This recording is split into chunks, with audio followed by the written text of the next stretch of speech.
वहीं मुल्क के मुख्तलिफ हिस्सों में नोटबंदी को लेकर एहतजाजी मुजाहरे किए जा रहे हैं। नोटबंदी को अवाम गलत बता रही है, जबकि मौजूदा हुकूमत ने नोटबंदी को अवाम के मफाद में बताया था।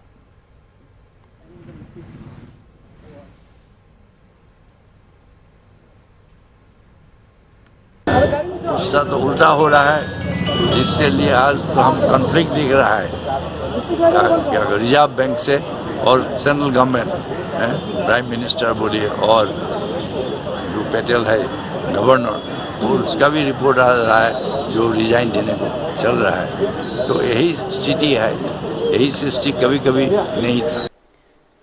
2 साल पहले इसी दिन भारत के प्रधानमंत्री ने 15,41,000 करोड़ रुपया 500 और 1000 रुपए के नोट में उसको इनवैलिडेट कर दिया था, रद्द कर दिया था।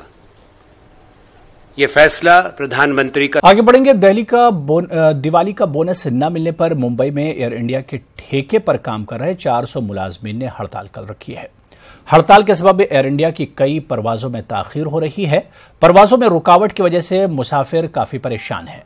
एयर इंडिया ने एक बयान जारी किया है जिसमें कहा गया है कि एयर इंडिया के मुलाजमीन की तरफ से मुंबई एयरपोर्ट पर अचानक सनती तातुल की सूरत हाल की वजह से परवाजों में ताखीर हो रही है।